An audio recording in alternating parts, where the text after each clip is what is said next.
Hello, my friend. Tonight we're going to drift through the hidden shapes of reality, geometries that bend, curve, and unfold in ways far beyond everyday life. This video is made for you to relax with, to let your mind wander gently, and if you fall asleep along the way, that's exactly what it's here for. So settle in and let's begin. Chapter 1. The geometry you already know. When most people think about geometry, they think of it as something simple and familiar. It is the branch of mathematics they first encountered in school, when teachers spoke of triangles, circles, and squares, when they demonstrated how to measure angles or calculate the area of a rectangle.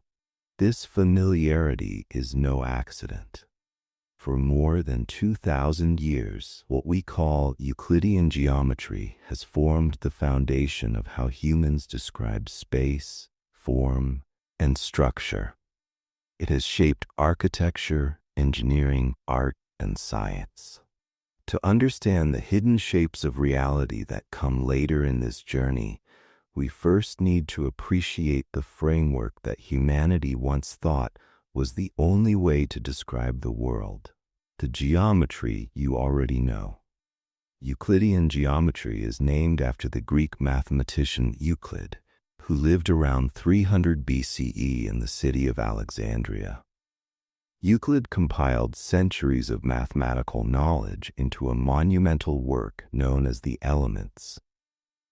This text became one of the most influential books ever written, second only to religious and philosophical classics in its spread and endurance.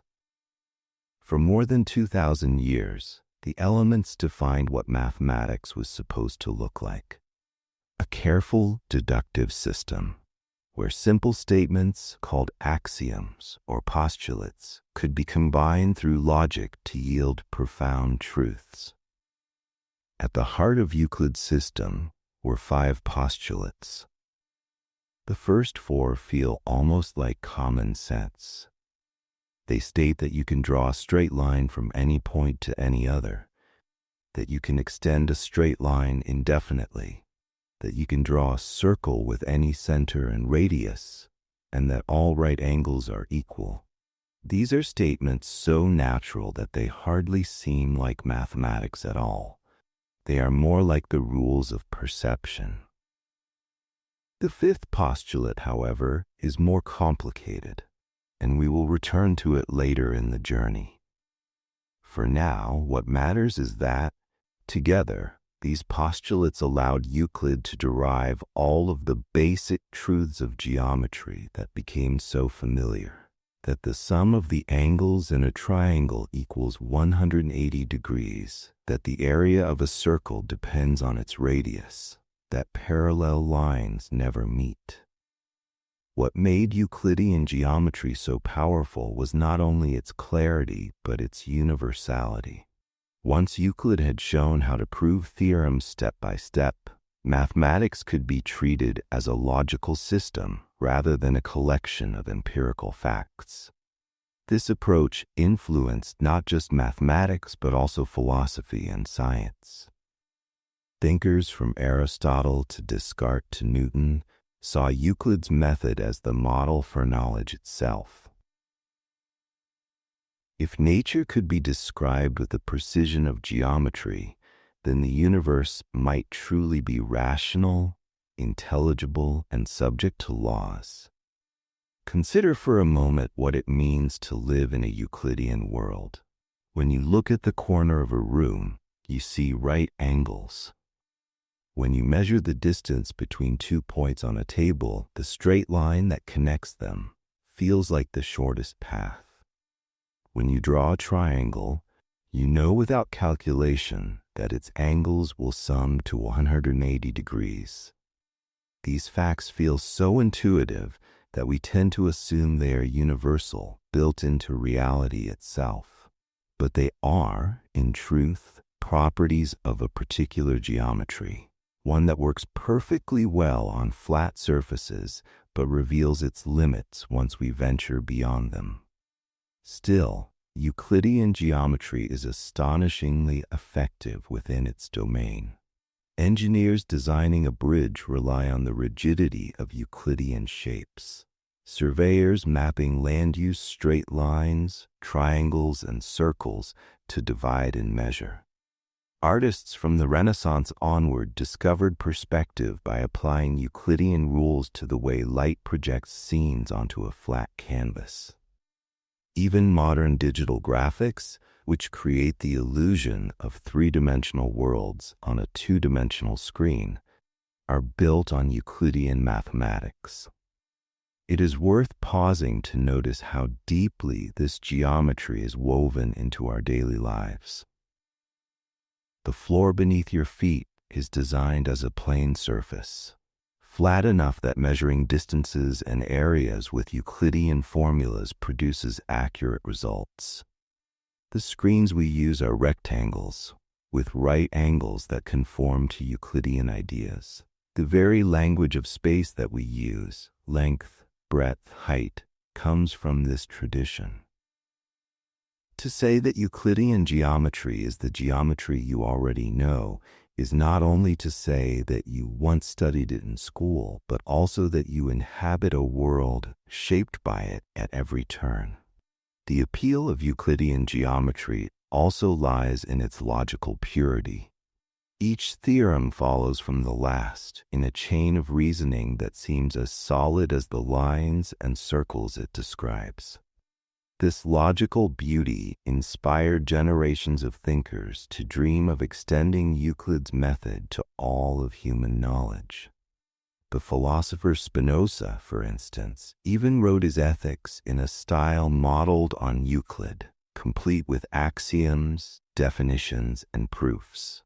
For him, the certainty of geometry represented the highest kind of clarity, something that could be applied not only to shapes, but also to morals and metaphysics.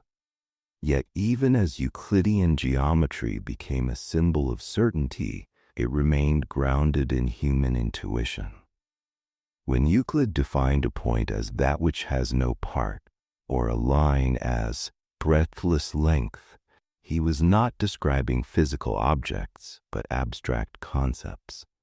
And yet these abstractions lined up perfectly with how people experience the world. Look at a rope stretched taut, and it resembles a line. Look at the corner of a tile, and it forms a right angle. Look at a perfect crystal, and its facets appear as Euclidean planes. Reality seemed to mirror the logic of the elements. However, it is important to recognize that this match between theory and experience is partly due to scale. On the scales of human activity, meters, kilometers, even hundreds of kilometers, the Earth's surface looks flat enough that Euclidean rules hold. Triangles drawn on paper, on a blackboard, or even on the ground will indeed have angles summing to 180 degrees. Within the limits of measurement. It is only when we extend geometry to much larger scales, across continents or across cosmic distances, that the cracks begin to show. But those cracks were invisible to Euclid's world, and they remain invisible to our daily senses.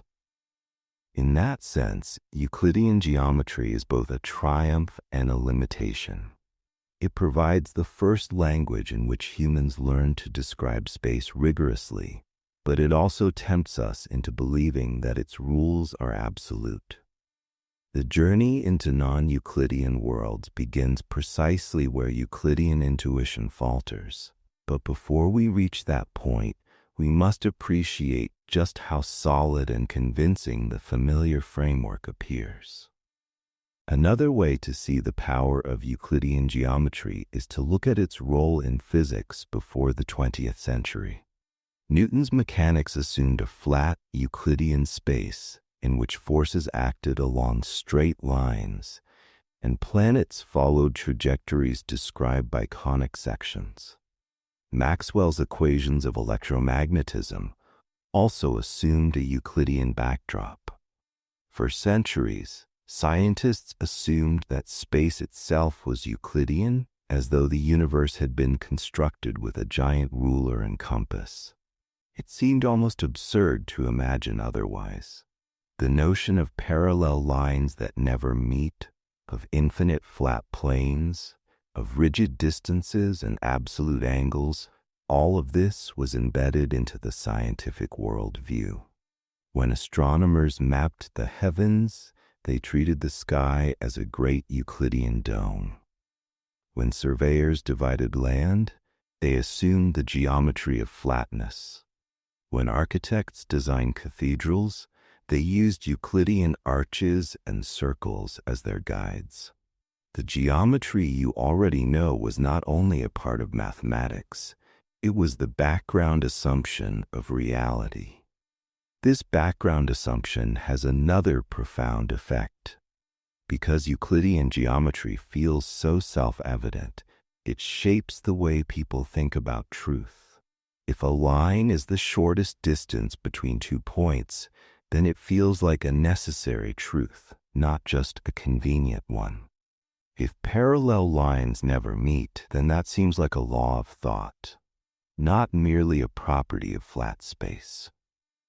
For centuries, philosophers argued over whether Euclidean geometry was a discovery about the world or a structure of the human mind.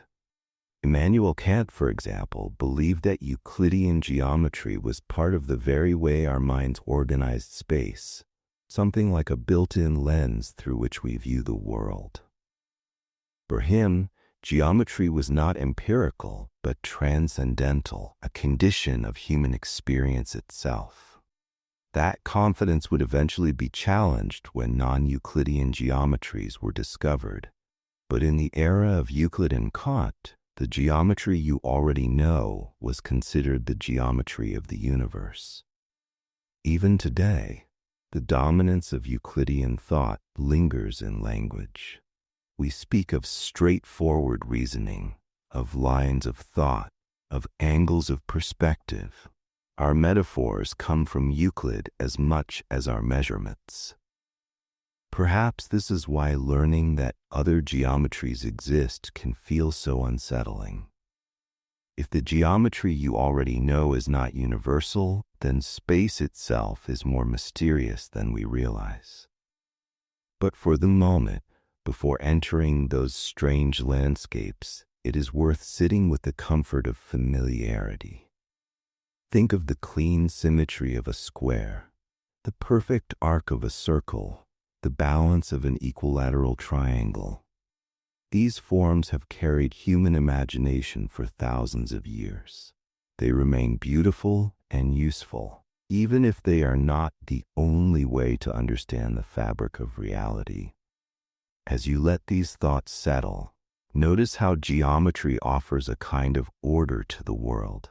The straight lines, the balanced angles, the predictable shapes, these remind us that there is structure even in complexity. Just as Euclid once wrote his elements to bring clarity to mathematics, you too can allow a sense of clarity to ease your mind. Whatever the day has held, whatever angles or turns it has brought, you are now in a moment of rest. You can let the straight lines of thought fade into calmness and allow yourself to drift quietly, knowing that even in the vastness of the cosmos, the simple geometry you already know is still a source of peace. Chapter 2. When parallel lines refuse to behave. The geometry you already know rests on a set of postulates that Euclid believed were self-evident. Most of them feel straightforward and almost impossible to question.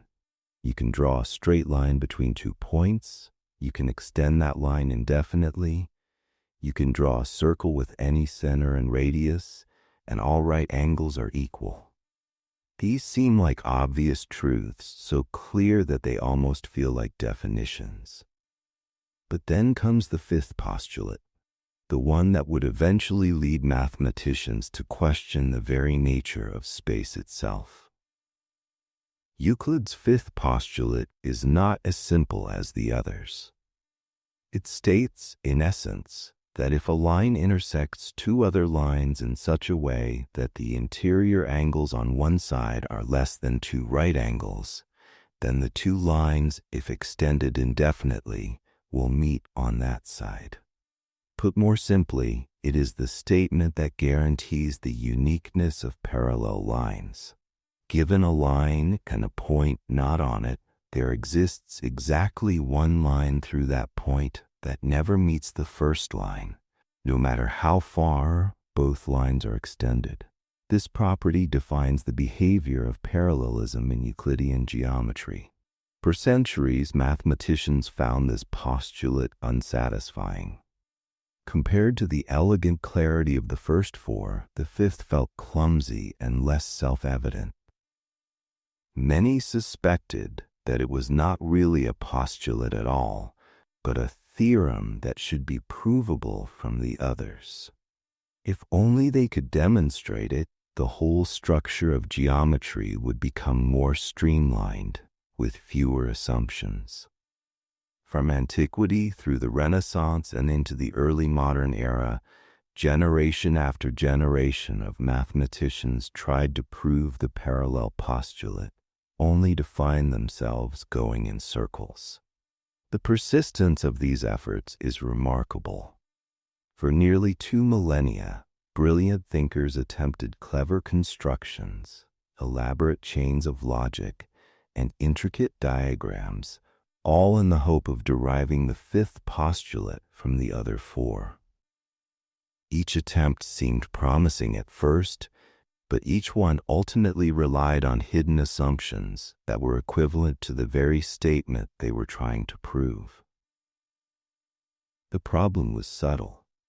Parallelism is so deeply embedded in our intuition that it is easy to smuggle it into reasoning without realizing it. Some of the most creative attempts came from medieval Islamic mathematicians.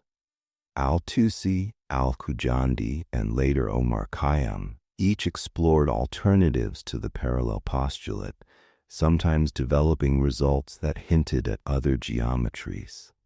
Khayyam, better known in the West as a poet, studied quadrilaterals with two equal sides and equal angles in an effort to demonstrate the necessity of the Euclidean version of parallel lines. Though he believed he was working within the Euclidean framework, what he and others were actually doing was laying the groundwork for something new. Geometries in which the fifth postulate does not hold. By the 18th century, frustration with the problem was widespread. Mathematicians like Giovanni Saccheri devoted entire treatises to the subject. Saccheri constructed what is now called the Saccheri quadrilateral, a four-sided figure with two right angles at the base and equal sides extending upward. He reasoned that if the angles at the top were also right angles, then the Euclidean postulate must hold. But he also considered the alternatives. What if the top angles were acute? Or what if they were obtuse? Saccheri assumed that these led to contradictions, but what he inadvertently uncovered was the consistency of entirely different geometries. The crucial turning point came in the 19th century with the work of mathematicians like Carl Friedrich Gauss, Nikolai Lobachevsky, and János Bolyai. Gauss, one of the most brilliant minds of his time, investigated the possibility that the fifth postulate might not be derivable from the others. Though he never published his findings, his personal notes reveal that he recognized the existence of consistent geometries in which parallel lines behaved differently. Gauss hesitated to announce this publicly, perhaps fearing controversy in a world still convinced that Euclidean geometry was absolute truth. Lobachevsky and Bolyai, however, were bolder. Working independently, they published treatises showing that if one replaces Euclid's fifth postulate with an alternative, one can construct a complete and consistent system of geometry. In Lobachevsky's version, through a given point not on a line, there are infinitely many lines that never intersect the original line. This became the basis of hyperbolic geometry. In Bolyai's formulation, similar principles applied, leading to the same discovery. What they revealed was revolutionary. The behavior of parallel lines is not a universal truth, but a choice of axiom. Different choices lead to different, equally valid geometries. To appreciate how shocking this was, consider again the intuition that parallel lines never meet. It feels impossible to imagine otherwise. Yet on the surface of a sphere, lines of longitude provide a counterexample. Each line of longitude is straight in the sense of being a geodesic, the shortest path between 2 points on the curved surface. At the equator, pairs of longitudes appear parallel. Yet as they extend toward the poles, they eventually meet. This is spherical geometry, where Euclid's parallel postulate fails. Instead of exactly one parallel line, there are none. Every geodesic eventually intersects every other. On the other hand, in hyperbolic geometry, the opposite occurs. Imagine a saddle-shaped surface curving inward in one direction and outward in another. On such a surface, through a point not on a given geodesic, one can draw not just one but infinitely many geodesics that never meet the original. The sum of the angles of a triangle in this geometry is less than 180 degrees, and shapes appear to shrink as they extend outward. This world is deeply alien to our intuition, but it is mathematically consistent and internally coherent. The refusal of parallel lines to behave the way we expect shattered the long-held belief that Euclidean geometry was the only possible description of space. What began as a frustrating attempt to prove a clumsy postulate blossomed into the recognition that geometry is not uniquely determined by intuition. Instead, it is a logical framework, and different axioms lead to different spaces.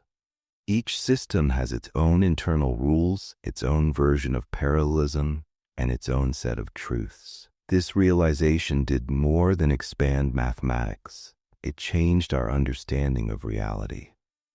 Once it was clear that multiple geometries could exist without contradiction, the question naturally arose: which geometry describes the actual universe?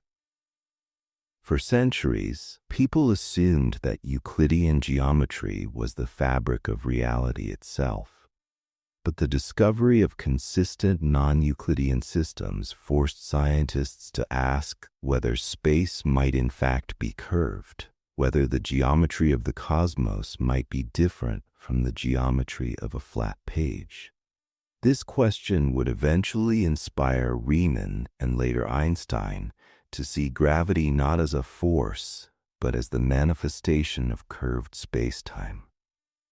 The story of the parallel postulate also illustrates the power of persistence and the unexpected paths of discovery. Mathematicians spent centuries trying to prove what could not be proven, and in their failure, they uncovered something far more profound. It is a reminder that the boundaries of knowledge often lie not in what we can confirm, but in what we stubbornly try to confirm and cannot. In this sense, the parallel lines that refuse to behave opened a door to entirely new worlds of thought. Today, the consequences of this revolution are not confined to abstract mathematics. Non-Euclidean geometry has applications in physics, cosmology, computer science, and even art. The tessellations of M.C. Escher, for example, draw directly on hyperbolic geometry, creating visual spaces where parallelism no longer follows Euclid's rules. In physics, general relativity depends on the insight that space is curved, and the behavior of light and matter follows geodesics that are not Euclidean straight lines. Even in computer graphics and virtual reality, non-Euclidean concepts help create immersive worlds that stretch and fold space in impossible ways. What is striking, though, is how natural Euclidean geometry still feels despite all of this. When we walk across a room, we do not think of ourselves as moving along geodesics in a curved manifold. We think in terms of straight lines and right angles. Our brains evolved to navigate landscapes where Euclidean approximations work well enough. That is why the fifth postulate seems so obvious and why its rejection felt so disorienting. Yet the refusal of parallel lines to conform to our expectations teaches us humility. The human mind may find one geometry intuitive, but the universe is not bound by our intuitions. It is also worth noticing how this episode reshaped the philosophy of mathematics. The failure to prove the parallel postulate showed that mathematics is not merely a reflection of self-evident truths, but a system of logical possibilities. Geometry is not discovered in the same way we discover physical facts. It is constructed from axioms. Some of these constructions map well onto reality, while others remain abstract, but none are inherently privileged. This opened the door to formalism in mathematics, where the consistency of a system became more important than its intuitive self-evidence. In the end, the saga of parallel lines is not only a story of mathematical frustration, but also one of liberation. By daring to imagine that the fifth postulate might not hold, mathematicians learned that the world of shapes and spaces is far richer than they had ever believed. They discovered that space itself can be thought of in multiple ways, and that our familiar geometry is only one option among many. This realization prepared the ground for modern physics, for the study of the universe as a curved and dynamic manifold. As you reflect on this story, notice how something as simple as a pair of parallel lines can carry such depth. A concept that seems trivial in school exercises turned out to be the key to unlocking entirely new geometries. This is the quiet wonder of mathematics. The most familiar ideas sometimes conceal the most profound mysteries. Just as parallel lines can diverge into unexpected possibilities, your own thoughts tonight can drift away from the rigid structures of the day and into gentler, freer spaces. You do not need to hold them tightly. Let them curve and wander, as space itself does, and allow yourself to rest in the knowledge that even when the world refuses to follow straight lines, it still has its own hidden order. Chapter 3. Spheres, Saddles, and Curved Worlds. Once the certainty of Euclid's parallel postulate began to loosen, mathematicians realized that space itself might come in different shapes. The most intuitive way to explore this idea is not to plunge immediately into abstract definitions, but to look at curved surfaces we can see and touch. Two of the most important are the sphere and the saddle. These forms are more than just physical objects. They are gateways to entire geometries that challenge the assumption that space must always be flat. The geometry of a sphere is familiar to anyone who has studied the Earth. Although we often draw maps on flat sheets of paper, the true surface of our planet is curved. The shortest path between 2 points on Earth is not a straight line on a map, but a segment of a great circle, such as the equator or a line of longitude. These paths, called geodesics, act as the straight lines of spherical geometry. Their behavior is strikingly different from that of straight lines on a plane. On a flat surface, two geodesics can be parallel forever, like railroad tracks that never meet. On a sphere, however, every pair of great circles eventually intersects. The lines of longitude begin far apart at the equator, but meet at both poles. In spherical geometry, there are no true parallels at all. Triangles on a sphere also refuse to follow Euclidean rules. If you draw a triangle with three 90-degree angles, for example, using the equator and two lines of longitude, you obtain a shape whose angles add up to 270 degrees. This is impossible in a flat geometry, where the sum must always be 180. On a sphere, the sum of the angles of a triangle is always greater than 180, and the excess grows larger as the triangle covers more area. In fact, this excess is directly related to the curvature of the surface. The more curved the surface, the greater the deviation from Euclidean expectations. This observation provides a bridge between geometry and measurement. If you were a navigator in the ancient world, you might not have had the language of non-Euclidean geometry, but you could still notice that long voyages followed arcs rather than straight lines. Sailors knew that the shortest route across the Atlantic, for example, was not a straight course on a rectangular map, but a curved path along a great circle. Pilots today rely on the same principle when plotting intercontinental flights. Spherical geometry, in other words, is not just a mathematical curiosity. It is the geometry of our world. Hyperbolic geometry, on the other hand, is much harder to visualize because its natural surfaces cannot be fully represented in flat space. Still, the saddle gives us a glimpse of what it looks like. A horse saddle curves upward in one direction and downward in another. Unlike a sphere, which curves the same way everywhere, the saddle has negative curvature. In such a geometry, geodesics spread apart faster than they would in Euclidean space.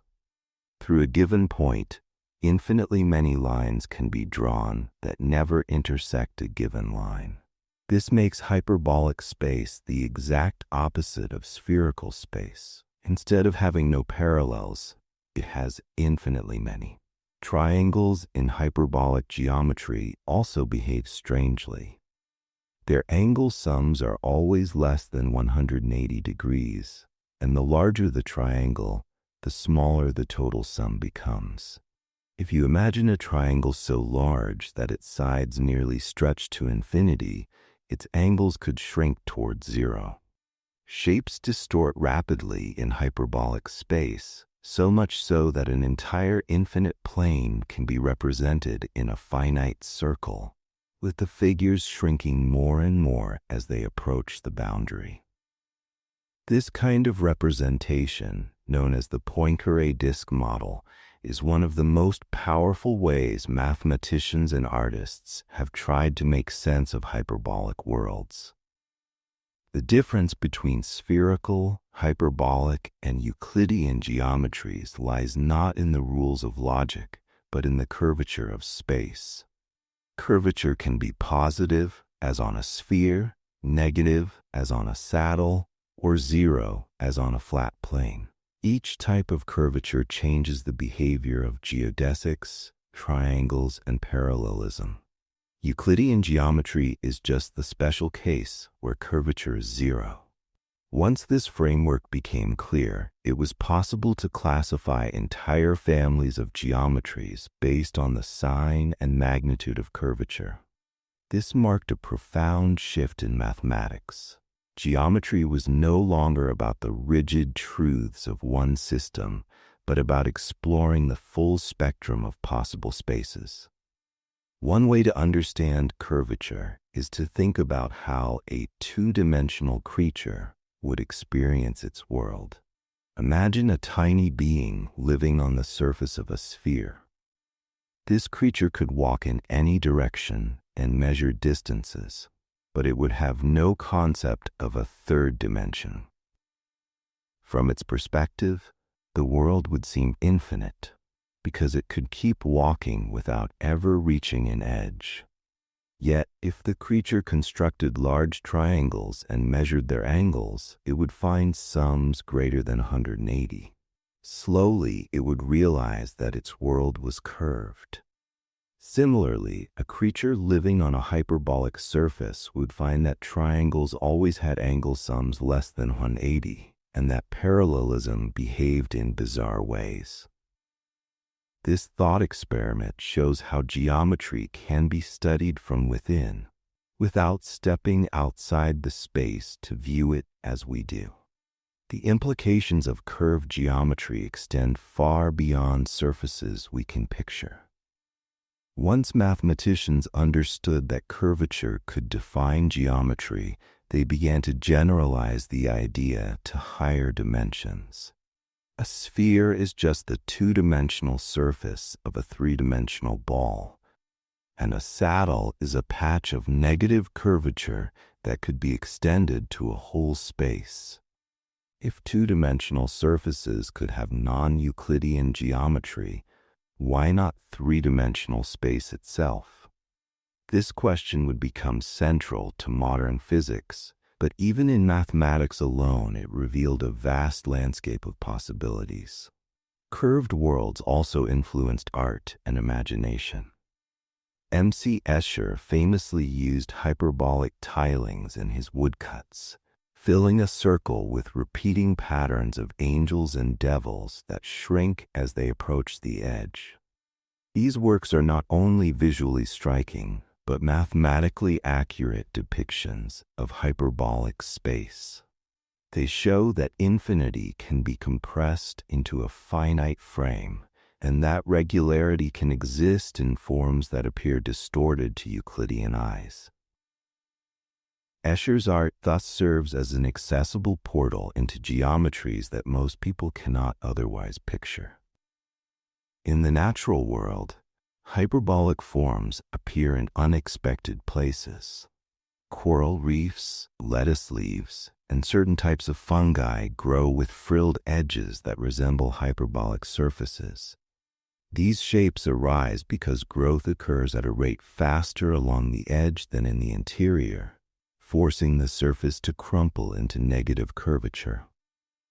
What looks decorative is actually a natural response to growth constraints, and it mirrors the mathematics of hyperbolic space. Similarly, spherical geometry governs the growth of bubbles, planets, and even stars, where symmetry and surface tension produce curved surfaces. Nature, it turns out, experiments with geometries just as mathematicians do. One of the most profound aspects of curved geometry is that it links directly to measurement. On a sphere, the relationship between distance and angle differs from the Euclidean case. The circumference of a circle on a sphere is smaller than it would be on a flat plane for the same radius. On a hyperbolic surface, the circumference is larger. This means that by carefully measuring distances and angles, one can determine the curvature of the space one inhabits. In principle, this provides a way to test whether the universe itself is flat, spherical, or hyperbolic. Modern cosmology still grapples with this question, using observations of the cosmic microwave background to infer the overall curvature of the cosmos. Current evidence suggests that the universe is remarkably close to flat, but the possibility of slight curvature cannot yet be ruled out. It is remarkable that the simple act of examining triangles can reveal the shape of space on the largest scales. The same geometry that explains why airline routes are arcs can also tell us about the curvature of the universe. This continuity between the familiar and the cosmic is one of the most beautiful aspects of mathematics. It reminds us that even the most abstract concepts are grounded in the structures we see around us, from saddles to spheres to galaxies. In learning about curved worlds, we also learn humility. Our intuition tells us that space is flat because that is how it appears in daily life. But intuition is limited to the scales we experience. On a cosmic scale, where light bends around massive stars and galaxies, Euclidean geometry fails. On a biological scale, where leaves curl and corals branch, Euclidean rules are insufficient. The discovery of spherical and hyperbolic geometries showed that reality is richer than the simple forms of school geometry. As you let these ideas settle in your mind, notice how the universe holds more shapes than the ones we first learn. There are worlds where lines converge and others where they diverge, surfaces that bulge outward and others that crumple inward. These shapes are not just abstractions, but parts of the fabric of existence. Thinking about them can be dizzying, but it can also be soothing, because they show that there is order even in variety, and harmony even in difference. Tonight, you can let your own thoughts curve gently like geodesics on a sphere, or drift apart like paths in hyperbolic space. Whether converging or diverging, they all belong to the same larger whole, and within that whole, you can find rest. Chapter 4. Riemann's revolution, space itself can curve. By the middle of the 19th century, the debates over Euclid's fifth postulate had already cracked open the idea that multiple geometries were possible. Spherical and hyperbolic spaces showed that the familiar rules of triangles and parallels were not universal, but these were still thought of largely as exotic surfaces, curiosities that lived in two dimensions. The breakthrough came when a German mathematician, Bernhard Riemann, asked a deeper question. What if geometry is not only about surfaces drawn on a page, but about the very space we inhabit? Could space itself be curved? Riemann's vision changed mathematics and physics forever. He lived during a time when Gauss, his teacher, was already exploring the possibility of non-Euclidean geometry, though Gauss had kept much of his work private. Riemann absorbed these ideas and expanded them into a comprehensive framework. In 1854, he delivered a lecture at the University of Göttingen titled On the Hypotheses Which Lie at the Foundations of Geometry. This lecture, delivered to an audience of philosophers and scientists, was not just a mathematical talk. It was a declaration that the geometry of space was not fixed, but could be discovered through measurement. Riemann began with a radical rethinking of what geometry even means. Instead of assuming that space is flat and Euclidean, he suggested that geometry should be based on the idea of a manifold. A manifold is a space that on small scales looks like Euclidean space, but on larger scales can have curvature. For example, the surface of the Earth looks flat when you stand in a field, but zooming out reveals that it is spherical. Riemann extended this idea to higher dimensions. A space could be locally flat but globally curved, and the rules of geometry could vary depending on that curvature. What made Riemann's approach revolutionary was that he provided a way to describe curvature mathematically. He showed that one could define a metric, a function that determines distances between points, and that the properties of this metric encode the shape of space. From this perspective, Euclidean, spherical, and hyperbolic geometries are just special cases of a more general framework. Geometry was no longer about static figures on paper, but about the intrinsic structure of space itself. Riemann also emphasized that geometry was not merely a matter of logic or abstract construction, but of physical reality. He argued that the true geometry of space is an empirical question, one to be settled by observation and measurement. This was a radical departure from centuries of philosophy. Kant had claimed that Euclidean geometry was a built-in feature of human intuition, something that structured our very perception of space. Riemann's lecture shattered that certainty. If geometry depended on measurement, then it was not a necessary truth but a property of the universe. Space might not be Euclidean at all. The implications of this were profound. Riemann showed that one could imagine spaces of any number of dimensions, each with its own curvature. These spaces might be positively curved like a sphere, negatively curved like a saddle, or flat like a plane. They could even vary in curvature from place to place. In Riemann's framework, curvature was not just a global property, but a local one.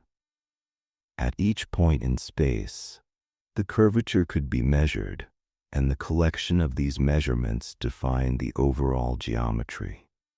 This flexibility made his ideas powerful enough to encompass not just two-dimensional surfaces, but entire universes.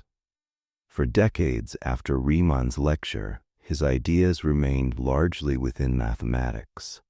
Mathematicians used his concepts to study higher dimensional spaces, complex analysis, and differential geometry.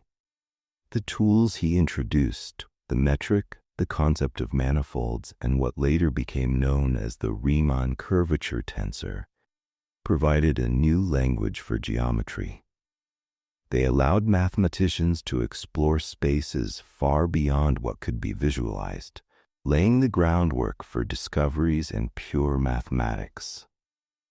But the full significance of Riemann's ideas would not be realized until physics caught up. The connection came with Einstein more than half a century later. When Einstein developed his theory of general relativity in 1915, he needed a mathematical framework that could describe gravity not as a force, but as curvature of space-time. It was Riemann's geometry that provided the solution. The metric became the way to describe the structure of space-time, and the curvature tensor became the language for expressing how mass and energy bend that space-time. Einstein himself acknowledged that without Riemann's work, his theory would have been impossible. Riemann's revolution, then, was not only mathematical, but also conceptual. It redefined what it means for space to have a shape. Instead of thinking of geometry as something imposed by human intuition or by a set of axioms, he showed that geometry is a property of the universe, one that can be studied empirically. This was a turning point not only in mathematics, but in our understanding of reality. One of the most striking aspects of Riemann's work is its universality. The same framework that describes the surface of a sphere can also describe the curvature of space-time around a black hole. The same mathematical tools that handle saddle-shaped surfaces can also handle the expansion of the universe. In this way, Riemann created a bridge between the abstract world of mathematics and the physical world of nature. His revolution showed that the two are not separate but deeply intertwined. It is worth pausing to imagine what it must have been like for his audience in 1854. Many of them were philosophers steeped in Kantian ideas, convinced that Euclidean geometry was the necessary structure of thought. To hear a young mathematician calmly explain that space might have a different shape and that this shape must be discovered through experiment must have been shocking. Riemann's lecture was not widely understood at the time, but in hindsight, it stands as one of the most important moments in the history of science. Riemann's insights also opened the door to considering spaces of dimensions higher than 3. If two-dimensional surfaces could be curved, why not three-dimensional space? And if three-dimensional space, why not 4 or 5 or 10? These questions eventually inspired entire fields of mathematics and physics, including topology and string theory. The idea that the universe might have hidden dimensions, curled up too small to see, is a direct descendant of Riemann's framework. Even in areas far removed from physics, Riemann's geometry has left its mark. In data science, for example, researchers study high-dimensional spaces where each point might represent a collection of variables. In such contexts, the geometry of the space determines how algorithms behave, and Riemannian metrics provide a way to analyze them. In robotics, curve geometry describes how joints and limbs can move through configuration spaces. In computer graphics, Riemannian geometry helps generate realistic deformations of surfaces. What began as a philosophical challenge to Euclid now permeates modern technology. Perhaps the deepest lesson of Riemann's revolution is that space is not a stage, but a participant in the drama of reality.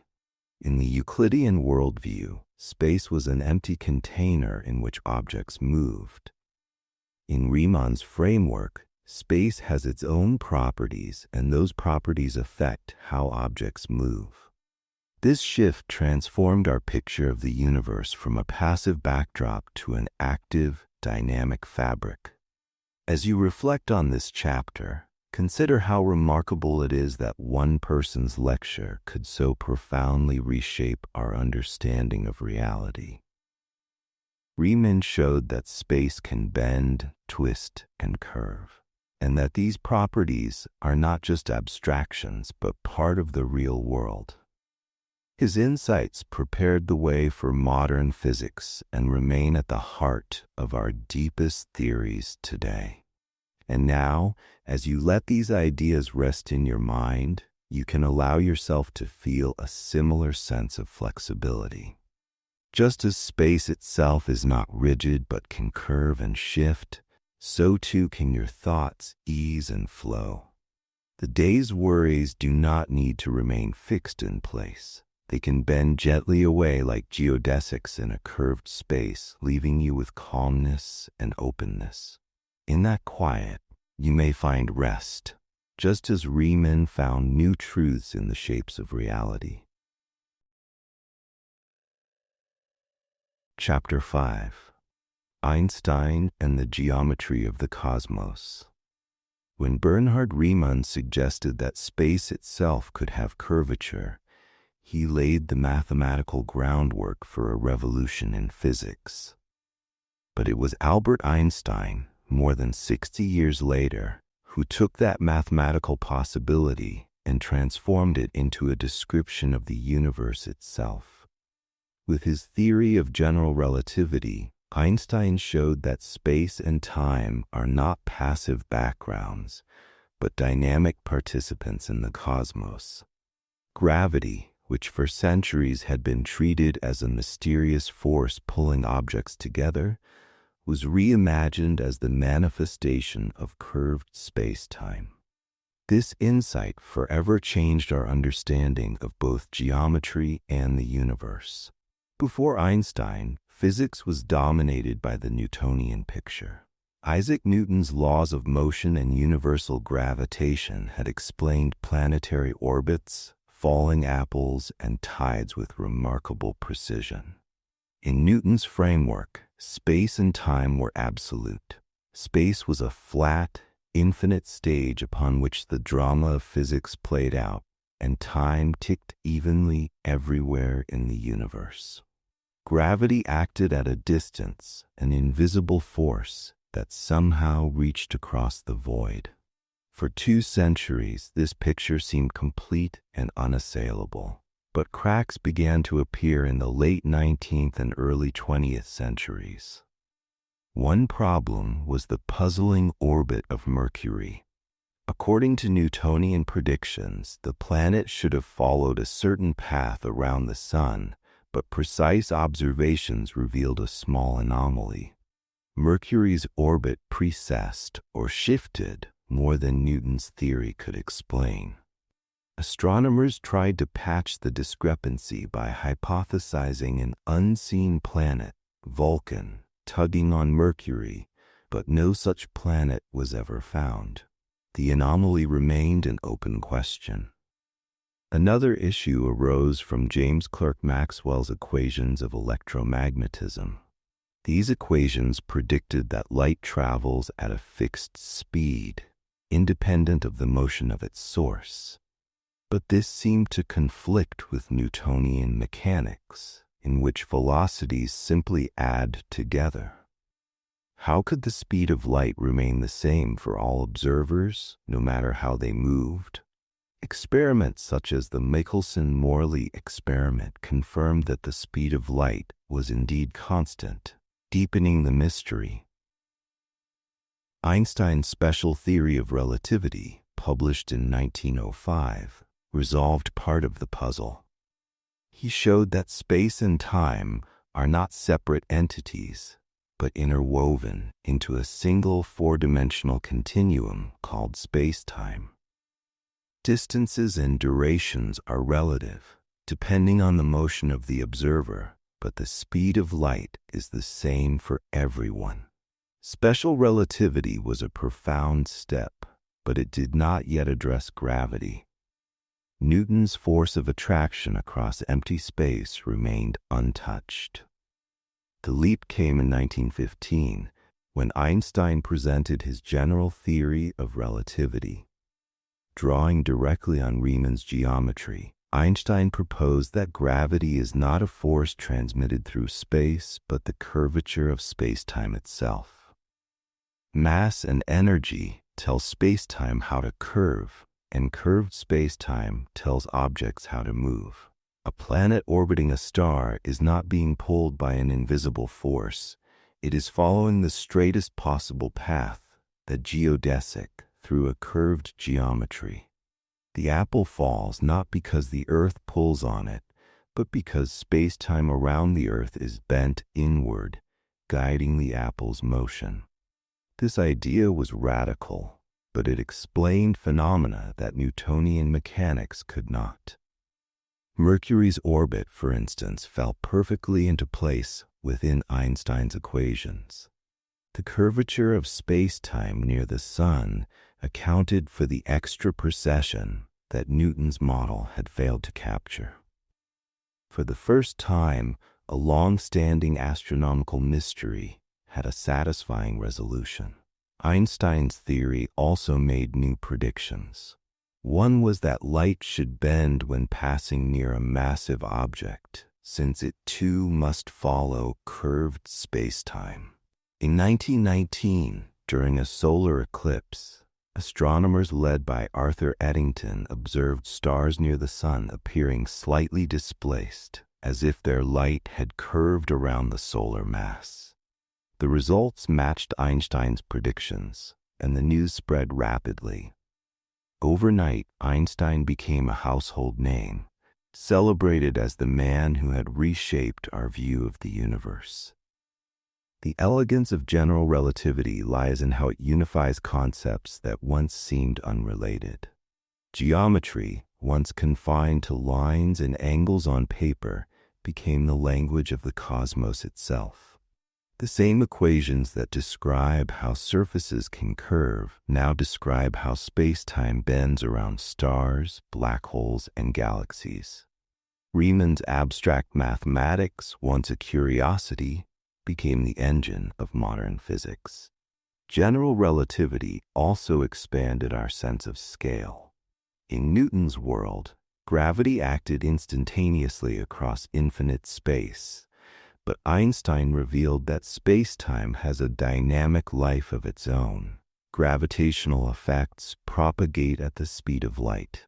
Disturbances in space-time ripple outward as gravitational waves, predicted by Einstein and confirmed a century later by observatories such as LIGO and Virgo. These waves, produced by cataclysmic events like colliding black holes, are literal vibrations of the geometry of the universe. When we detect them, we are listening to space-time itself. The geometry of the cosmos as described by Einstein is also inseparable from cosmology. In the 1920s, physicists applied general relativity to the universe as a whole. Instead of a static cosmos, they found that space-time must expand or contract. Edwin Hubble's observations soon confirmed that galaxies are receding from one another, revealing an expanding universe. General relativity had predicted it. Space itself stretches, carrying galaxies with it. This insight transformed cosmology from speculation into a precise science. The universe could now be modeled as a dynamic entity, its past and future determined by the geometry of space-time and the matter it contains. The Big Bang Theory, the expansion of the cosmos, the evolution of galaxies, all of these rest on Einstein's geometric vision. The universe is not a flat stage, but a living fabric, shaped by matter, energy, and curvature. Einstein's theory has been tested repeatedly and found to hold in situations ranging from the everyday to the extreme. The functioning of GPS satellites depends on it. Clocks in orbit tick at different rates than clocks on Earth because of both motion and gravity, and corrections based on general relativity are required for accuracy. Observations of binary pulsars confirm the emission of gravitational waves as predicted. Images of light bent around massive galaxies, known as gravitational lensing, offer direct visual proof of space-time curvature. Even the first image of a black hole's shadow, captured in 2019, is a triumph of general relativity. The success of Einstein's theory does not mean it is the final word. Physicists know that general relativity is incomplete because it does not yet integrate with quantum mechanics. At extremely small scales, where quantum effects dominate, space-time may behave in ways we cannot yet describe. The search for a theory of quantum gravity is ongoing, but whatever emerges will have to contain Einstein's curved geometry as an essential part. His vision of space-time as a dynamic, geometric entity has proven too powerful and too accurate to abandon. What makes Einstein's revolution so remarkable is how it draws together threads from so many domains. Philosophy, mathematics, astronomy, and physics all converge in the insight that space and time are flexible and responsive. The cosmos is not governed by invisible forces acting in isolation, but by the shape of space-time itself. To move is to follow the geometry, and to exist is to curve it. This perspective reshapes how we think of our place in the universe. In a Newtonian cosmos, we were objects moving on a rigid stage, buffeted by forces beyond our control. In Einstein's cosmos, we are part of the fabric. Our planet, our bodies, even our thoughts are arrangements of mass and energy that gently bend the geometry around them. The universe is not separate from us, but continuous with us. We do not merely occupy space and time. We participate in shaping them. As you let these ideas settle, consider how extraordinary it is that the structure of the cosmos is written in the language of geometry. Triangles on paper, arcs on spheres, saddles curving in both directions, all of these were stepping stones that led to Einstein's vision of the universe. From the behavior of parallel lines, humanity arrived at black holes and gravitational waves. The geometry of the cosmos is not only beautiful, but profound. It shows us that the universe is comprehensible, that the same patterns of thought that guide a compass on Earth can guide us among the stars. And now, as you prepare to rest, you can take comfort in this sense of connection. Just as space-time bends smoothly around planets and stars, let your mind bend gently away from the sharpness of the day. Let thoughts follow their own quiet geodesics into calmness. In the vast geometry of the cosmos, there is space for stillness. And in that stillness, you can let go, knowing that you too are part of the fabric of the universe. Chapter 6. Non-Euclidean Patterns in Nature. When mathematicians first discovered that geometries beyond Euclid's were possible, the ideas seemed abstract and detached from daily life. Spherical triangles with angles larger than 180 degrees, hyperbolic triangles with sums less than 180 degrees, and strange tilings that stretched to infinity. These were fascinating curiosities, but they felt far removed from the ordinary world. Yet as time went on, it became clear that non-Euclidean geometry is not just a theoretical playground. Nature itself often adopts forms and structures that defy Euclidean rules. The living world, the geological world, and even the cosmic web of galaxies display patterns that reflect curvature, hyperbolicity, and fractal-like complexity. One of the clearest examples comes from the realm of biology.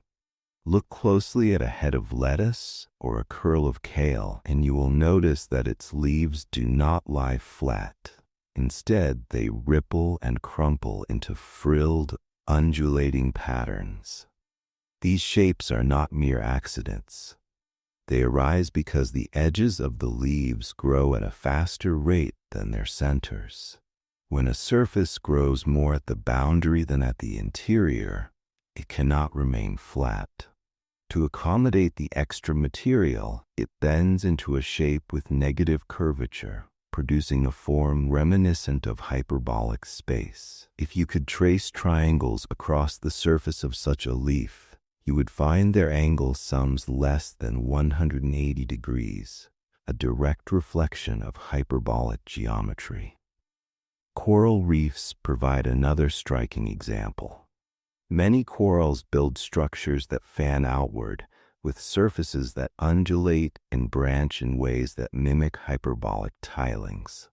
These forms maximize surface area for feeding while remaining compact in volume. In fact, biologists have found that the mathematics of hyperbolic surfaces describes the growth of coral colonies remarkably well. The corals, of course, do not know geometry, but evolution has shaped them to exploit the same principles mathematicians study. In the complex interplay of biology and physics, non-Euclidean geometry emerges naturally. Fungi, too, often adopt hyperbolic forms.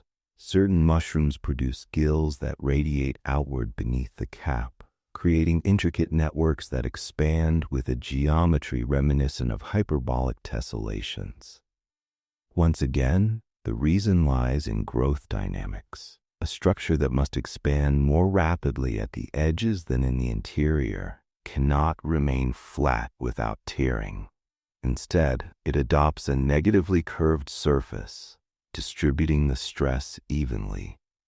What mathematicians once thought of as abstract impossibilities are in fact solutions that nature employs regularly. These examples highlight an important point. Non-Euclidean geometry often arises when growth outpaces flatness.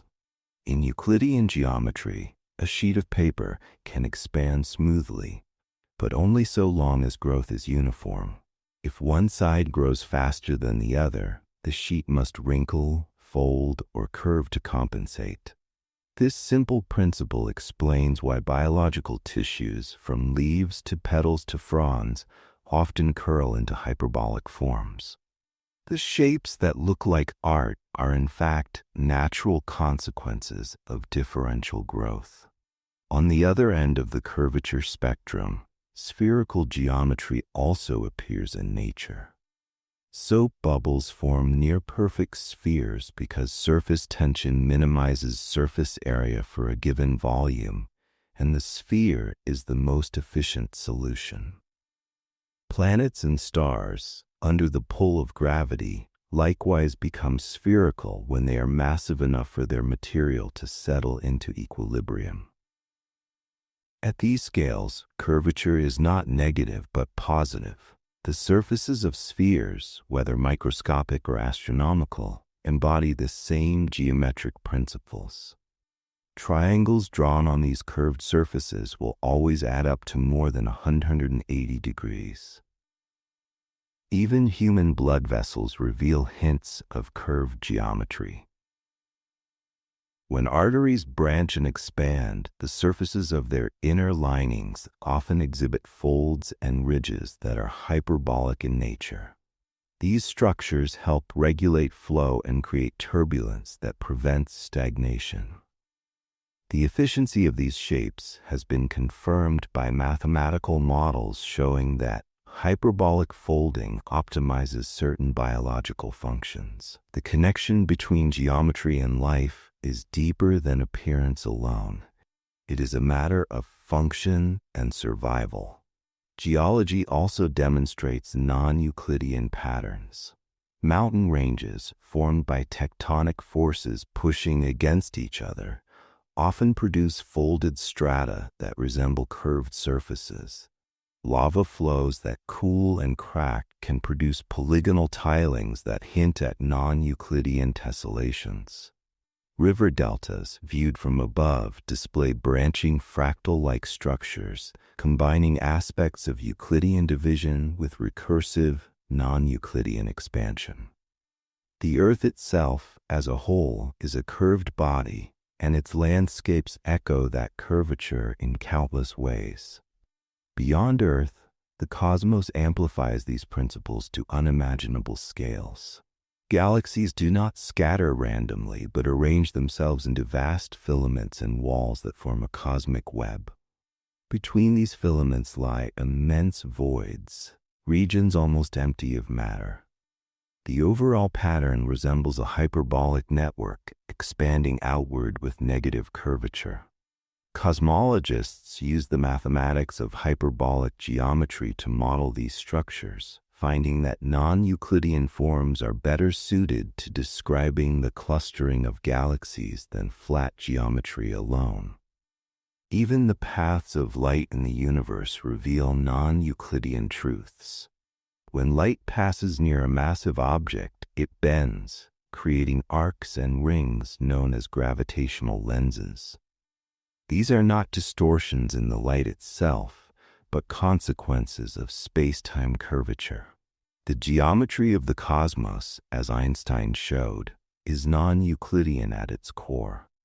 A ray of light, which we might expect to travel straight, instead follows the geodesics of curved space-time, revealing the geometry written into the universe itself. Patterns in crystals also hint at non-Euclidean geometry. While most crystals grow with Euclidean regularity, certain materials form structures that cannot be represented in flat space without distortion. Quasicrystals, for instance, discovered in the 1980s, display patterns that are ordered but not periodic. Their symmetries resemble tilings that mathematicians had studied in hyperbolic geometry long before such materials were known to exist. What seemed like abstract exercises in non-Euclidean tilings turned out to describe real matter. It is striking that non-Euclidean geometry so often emerges in contexts where optimization is key. Leaves curl to maximize exposure to sunlight. Corals ripple to increase surface area for feeding. Soap bubbles and planets become spheres to minimize energy. Galaxies cluster in patterns that reflect gravitational dynamics. In each case, the geometry is not chosen, but dictated by the underlying physics of growth, tension, or attraction. Nature, in this sense, is a geometer, finding efficient solutions that human mathematics only later recognizes. There is also a psychological aspect to seeing non-Euclidean forms in nature. When we look at a crumpled leaf or a branching coral, we often find them beautiful. Part of this beauty comes from their novelty, their departure from rigid Euclidean order. The human mind, trained to expect straight lines and flat planes, is captivated by ripples, spirals, and folds. The very qualities that make these shapes difficult to capture in Euclidean geometry make them compelling to the eye. This interplay between mathematics and perception reveals how geometry shapes not only the physical world, but also our aesthetic experience of it. The recognition of non-Euclidean patterns in nature has also inspired new technologies. Scientists studying hyperbolic geometry have designed materials that mimic these forms, producing fabrics and structures with unique properties. For example, crocheters have created physical models of hyperbolic planes, using yarn to reproduce the rippling surfaces that appear in lettuce leaves and corals. These models help visualize abstract mathematics and also find applications in architecture and design. Engineers, too, borrow from nature's geometry to create more efficient surfaces for aerodynamics or water flow. At the largest scale, cosmology continues to probe the question of whether the universe itself is curved. By analyzing the distribution of galaxies and the patterns in the cosmic microwave background to test whether space is flat, spherical, or hyperbolic. Current data suggests that the universe is nearly flat, but the margin of error leaves room for slight curvature. If the cosmos is not perfectly Euclidean, then the patterns of galaxies and light across billions of light years are direct expressions of non-Euclidean geometry. In this way, the same principles that ripple through lettuce leaves echo in the structure of the universe. What began as an abstract departure from Euclid has become a unifying principle across disciplines. The mathematics of curvature and non-Euclidean geometry explains why corals ripple, why soap bubbles round, why galaxies cluster, and why light bends. It shows us that geometry is not confined to the chalkboard, but is embedded in the living, growing, and expanding universe. Each example reminds us that human intuition is only one lens, and that reality is far more flexible and inventive than our minds first imagined. As you think of these patterns, it may be calming to realize that even when things seem irregular, there is hidden order. The ripples of leaves, the folds of mountains, the arcs of galaxies, all are expressions of deeper laws. Nature does not insist on flatness. It embraces curves, bends, and expansions. You, too, can embrace them. Let your thoughts ripple freely, without needing to be rigid or straight. Just as space itself bends and living forms adapt, your mind can adapt as well. Tonight, let the day's edges soften, let the angles blur, and allow yourself to rest in the gentle curves of quietness. Chapter 7. The Geometry of Infinity, Tilings and Fractals. Geometry does not only describe shapes we can measure with rulers and compasses. It also extends into the realm of infinity, where patterns repeat endlessly and surfaces extend beyond our imagination. Non-Euclidean geometry revealed that parallel lines can behave in strange ways, and that triangles do not always sum to 180 degrees. But infinity introduces an entirely new dimension of wonder. In the study of tilings and fractals, mathematics provides glimpses into structures that are both endlessly complex and remarkably simple. These infinite geometries appear not only in abstract equations, but also in the world around us, shaping art, nature, and even the structure of the universe. Tiling, or tessellation, begins with the idea of covering a surface with shapes so that there are no gaps or overlaps. In Euclidean geometry, this is familiar. Squares, triangles, and hexagons tile the plane neatly. These patterns have been used in art and architecture for centuries, from Islamic mosaics to Escher's interlocking figures. But in non-Euclidean geometry, tiling behaves differently. In hyperbolic space, the plane can be filled with regular polygons in combinations that would be impossible in flat space. For example, one can tile a hyperbolic plane with 7 regular hexagons meeting at each vertex, something that cannot happen in Euclidean geometry. The hyperbolic plane with its negative curvature provides extra room that allows more shapes to fit around a point. These hyperbolic tilings create striking visual effects. As the polygons spread outward, they appear to shrink toward the boundary of a circle, even though in the hyperbolic plane they are all the same size. The Poincaré disk model captures this, showing an infinite tessellation compressed into a finite space.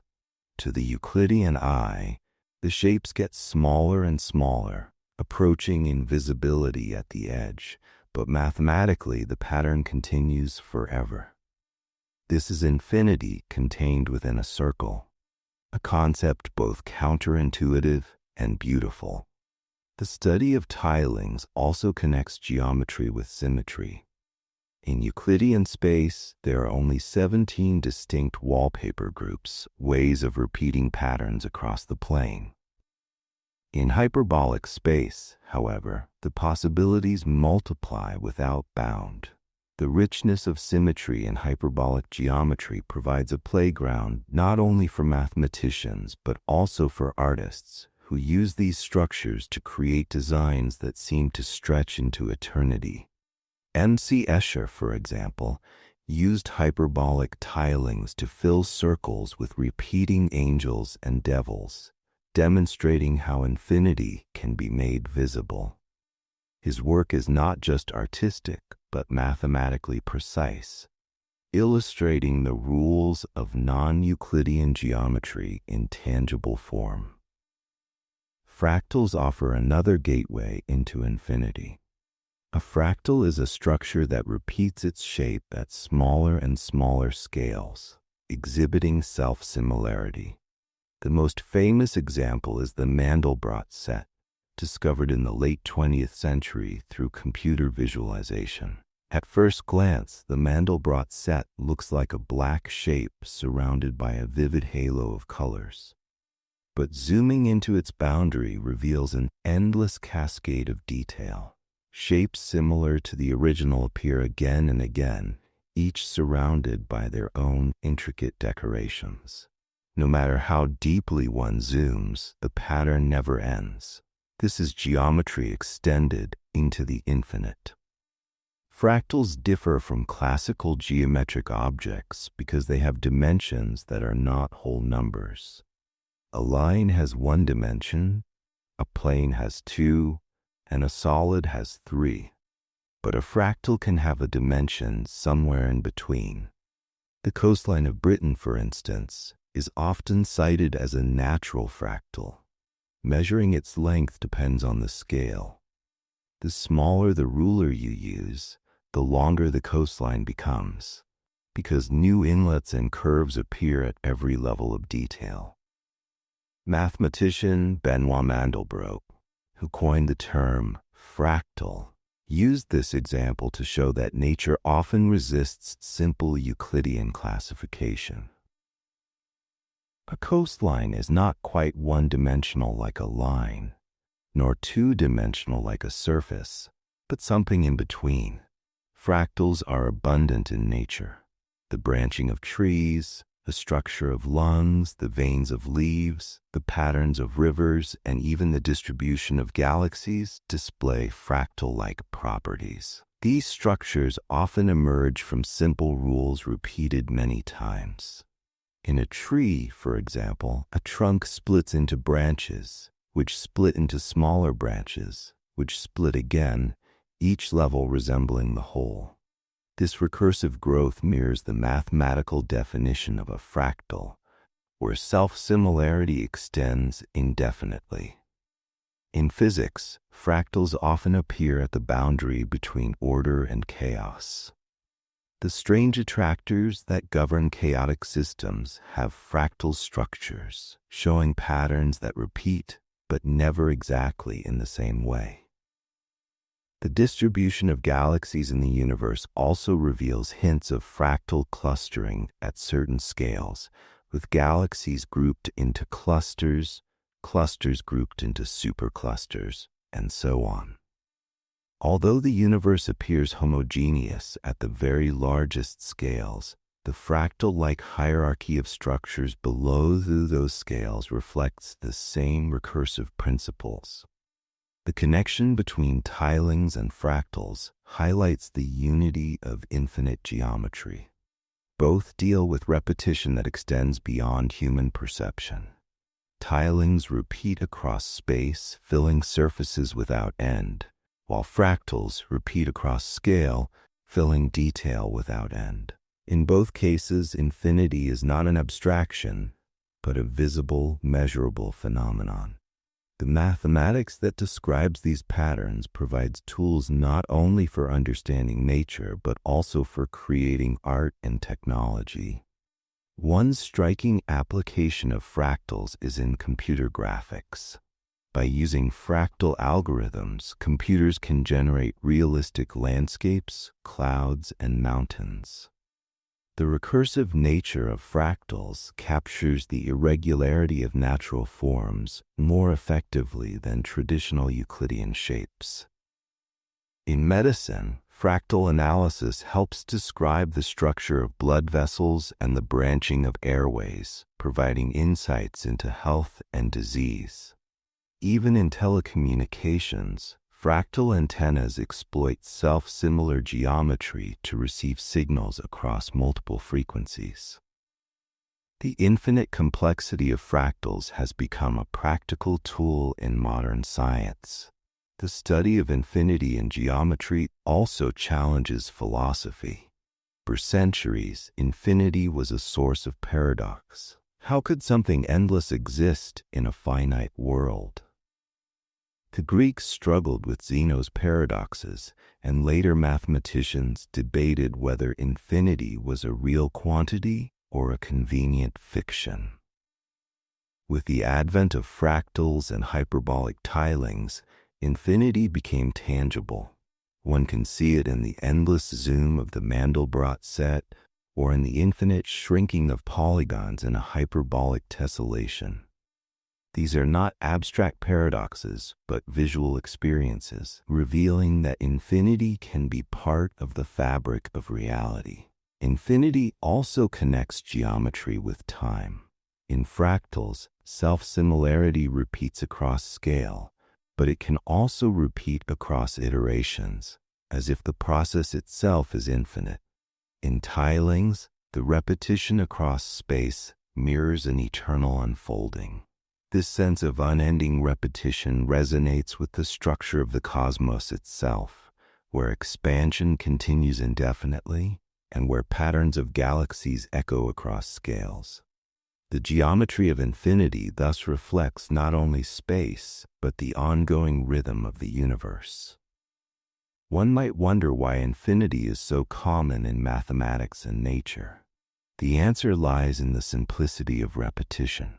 Simple rules, applied again and again, generate complex patterns. Growth, branching, folding, and clustering all arise from recursive processes, and recursion naturally leads to fractal and non-Euclidean structures. Infinity is not an anomaly, but a natural consequence of repetition in a dynamic world. When we contemplate tilings and fractals, we are contemplating more than mathematical curiosities. We are looking at a bridge between the finite and the infinite. In hyperbolic tilings, infinity is compressed into a finite disk, making the endless visible. In fractals, infinity is compressed into a finite image, making the endless tangible. These structures remind us that infinity is not beyond reach. It is woven into the patterns we see. As you let these ideas rest in your mind, consider how infinity can be calming rather than overwhelming. The endless repetition of fractals, the unbroken continuation of tilings, reveal that there is order even in boundlessness. Just as leaves branch endlessly and coastlines reveal new detail at every scale, your thoughts can unfold gently tonight, without needing to end abruptly. Let them ripple outward like patterns in a hyperbolic tiling, or fold inward like the recursive detail of a fractal. In their quiet repetition, you may find rest, knowing that infinity itself is patient and serene. Chapter 8. Beyond the Visible, Higher Dimensional Spaces. For most of human history, space seemed simple. People lived in a three-dimensional world, able to move forward and backward, left and right, up and down. Time seemed like a separate backdrop, flowing steadily from past to future. This intuitive framework feels so natural that it is hard to imagine anything else. But as mathematics and physics progressed, it became clear that dimensions do not end with the ones we see. Just as non-Euclidean geometry revealed that parallel lines need not behave as expected, higher dimensional geometry revealed that reality itself may extend far beyond the visible. The notion of higher dimensions began as a mathematical curiosity. In the 19th century, as Riemann developed his ideas about curved manifolds, he also demonstrated that the mathematics of geometry applies equally well in any number of dimensions. One could describe a line in one dimension, a plane in two, a solid in three, and then generalize the same rules to 4, 5, or more. Mathematically, nothing prevented it. Although humans cannot directly visualize beyond 3 dimensions, the equations that describe these spaces are well defined. This realization opened an entire branch of mathematics, the study of higher dimensional spaces. Early attempts to imagine these spaces often relied on analogy. Just as a 2-dimensional creature on a flat plane might struggle to imagine the 3rd dimension, so too might we struggle to imagine the 4th. Think of the characters in Edwin Abbott's Flatland, a satirical novella published in 1884. Its inhabitants, confined to 2 dimensions, perceive only lines and edges. When a sphere enters their world, they see only a circle that grows and shrinks as the sphere passes through. The story illustrates how limited our perception can be and how higher dimensions may exist beyond our senses. One of the most famous higher dimensional objects is the tesseract, or 4-dimensional analog of a cube. Just as a cube is built from 6 square faces, a tesseract is built from 8 cubes, arranged in a way impossible to realize in 3-dimensional space. We can project a tesseract into 3 dimensions, just as we can project a cube into 2 dimensions by drawing it on paper. The projection looks distorted, with smaller cubes nested inside larger ones and edges stretching in unfamiliar directions. These drawings and models are only shadows of the true object, but they give us glimpses of higher dimensional geometry. Beyond the tesseract lies the hypersphere, the 4-dimensional analog of a sphere. Its properties are surprising. The surface of a hypersphere is a 3-dimensional space, just as the surface of an ordinary sphere is a 2-dimensional surface. The mathematics of hyperspheres provides tools not only for abstract geometry, but also for probability theory, physics, and computer science. In fact, many algorithms in data analysis rely on geometry in dozens or hundreds of dimensions, treating data points as if they lie on hyperspheres in spaces far beyond human visualization. Physics, too, began to embrace higher dimensions. When Einstein developed general relativity, he described space-time as 4-dimensional, 3 dimensions of space plus 1 of time, unified into a single manifold. This was a profound leap, transforming time from an absolute flow into a coordinate woven with space. Events in the universe could be located not just in where they happened, but in when. Light and matter followed geodesics through this 4-dimensional space-time, bending and curving in response to mass and energy.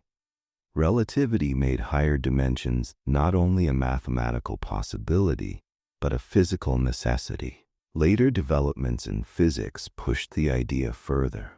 In the 1920s, Theodore Kaluza and Oscar Klein proposed that electromagnetism and gravity might be unified if the universe had a 5th dimension. This extra dimension, they suggested, was compactified, rolled up so small that it could not be observed directly. Although their idea was not fully accepted at the time, it foreshadowed later theories in physics, particularly string theory. String theory posits that fundamental particles are not points, but tiny vibrating strings, and that their vibrations require the existence of extra dimensions. Depending on the version of the theory, the universe may have 10 or 11 dimensions, most of them compactified beyond visibility. These higher dimensions, though unseen, would shape the properties of particles and forces in the observable world.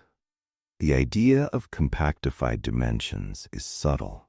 Imagine a long garden hose viewed from a distance.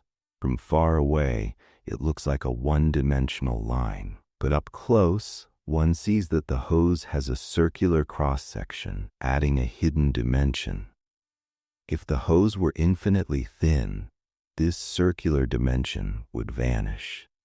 Similarly, physicists propose that extra dimensions may exist at every point in space, but are curled up so tightly that we cannot detect them with current technology. Only at extremely high energies, far beyond those accessible to present-day experiments, might these hidden dimensions reveal themselves. Higher dimensional spaces also play a role in modern cosmology. Some models of the early universe suggest that extra dimensions may have influenced cosmic inflation, the rapid expansion that occurred fractions of a second after the Big Bang. Other theories, such as brane cosmology, propose that our entire universe may be a 3-dimensional surface embedded in a higher dimensional space. In such models, gravity can leak into the higher dimensions, which might explain why it is so much weaker than the other fundamental forces. These ideas remain speculative, but they illustrate how higher dimensional geometry continues to guide the search for deeper physical truths.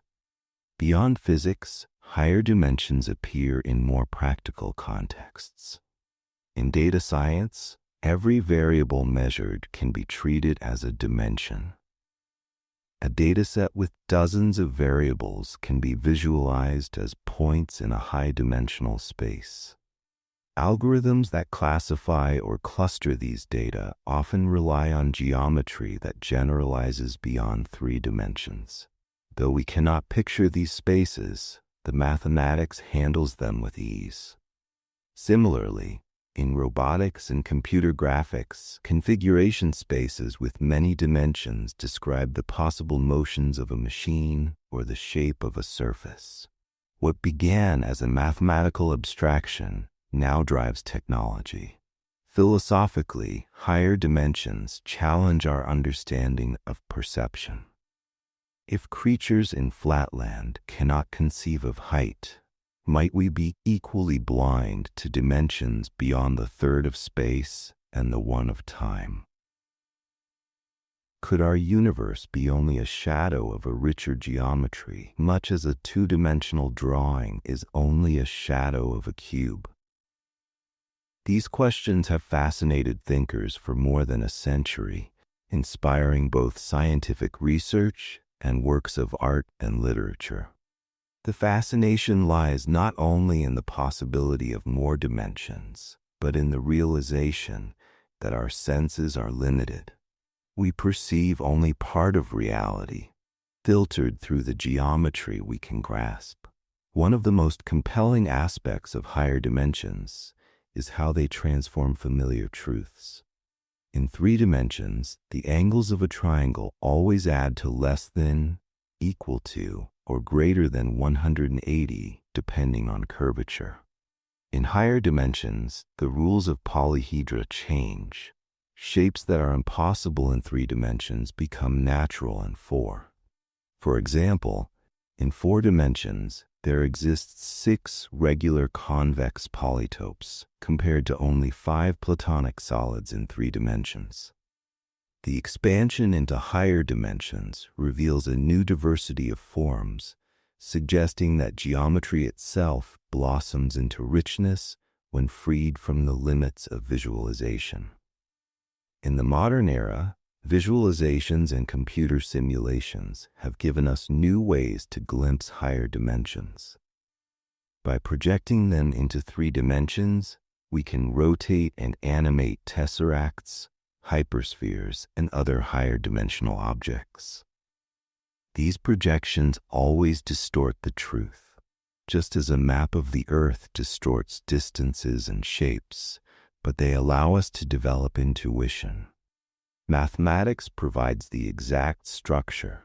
Art and visualization provide the doorway into human imagination. Together, they make higher dimensional spaces part of our conceptual world. It is important to emphasize that higher dimensions are not merely speculative. They are embedded in the equations that govern probability, information, and quantum mechanics. The wave function of a quantum system, for example, often resides in a high-dimensional space, with each dimension corresponding to a possible degree of freedom. Though these dimensions are abstract rather than spatial, they obey the same mathematical principles. The language of higher dimensional geometry becomes indispensable in describing the quantum world, even if it cannot be pictured directly. All of this points to a profound conclusion. Geometry extends far beyond the visible. The 3-dimensional world we inhabit is only one instance of a broader mathematical framework. Riemann's manifolds, Einstein's space-time, and the extra dimensions of string theory all demonstrate that reality may be richer than our senses suggest. Even if we cannot see higher dimensions, we can understand them, describe them, and use them to explain phenomena. This is the power of mathematics, to reach beyond intuition and reveal hidden structures of reality. As you think about higher dimensional spaces, it is natural to feel both awe and disorientation. The human mind evolved to navigate three-dimensional landscapes, not 10-dimensional manifolds.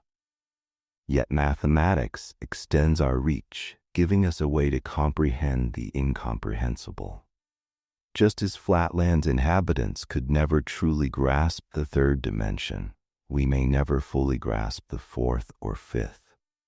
But we can still sense their outlines, see their shadows, and feel their implications in the physics that governs the cosmos. And now, as you prepare to rest, you can let your mind soften into this sense of spaciousness. Beyond the visible, there may be dimensions you cannot see, but that does not make them any less real. Just as the night sky holds stars beyond your sight, reality may hold shapes beyond your imagination. Tonight, let that thought be calming rather than unsettling. Let it remind you that there is always more to discover, more to explore, and more to wonder at. In the quiet of rest, you too can expand gently into spaces beyond the visible. Chapter 9. The Topology of Curved Spaces. Up to this point, geometry has been about distances, angles, and curvature, measurements that tell us how shapes bend and how lines behave. But there is another deeper layer of mathematics that goes beyond geometry, topology. Where geometry cares about size and measure, topology cares only about connection and continuity. To a topologist, a coffee mug and a donut are the same because both have one whole. A sphere and a cube are the same because neither has a whole. The essence of topology lies not in angles or lengths, but in the way spaces can be stretched and deformed without tearing. The distinction between geometry and topology can feel subtle at first, but it is crucial when we consider curved spaces. A sphere, for example, has positive curvature, while a saddle has negative curvature. But topologically, they are not so different from the flat plane. All three are continuous surfaces without boundaries or holes. Topology provides a way of classifying spaces by their fundamental shape rather than their exact geometric properties. This becomes especially important when we try to describe the possible shapes of the universe itself. One of the most intuitive ways to grasp topology is through the concept of genus, which counts the number of holes in a surface. A sphere has genus 0, a torus, shaped like a donut, has genus 1, and more complicated surfaces can have 2, 3, or more holes. Curvature may vary across these surfaces, but their topological classification depends only on the number of holes. For mathematicians, this classification allows a systematic exploration of all possible surfaces. For physicists, it raises profound questions about what kind of global shape the universe might have. Topology also intersects with geometry through powerful theorems. One of the most famous is the Gauss-Bonnet theorem, which links the total curvature of a surface to its topology. For a closed surface, the integral of curvature over the entire surface is proportional to its Euler characteristic, a number that encodes its topological type. This means that no matter how you stretch or bend a surface, as long as you do not tear or glue it, the relationship between curvature and topology remains fixed. The Gauss-Bonnet theorem reveals a deep harmony. Geometry and topology, though different, are intimately connected. Topology provides not only classification but also invariance, quantities that remain unchanged under continuous deformation. The Euler characteristic is one such invariant.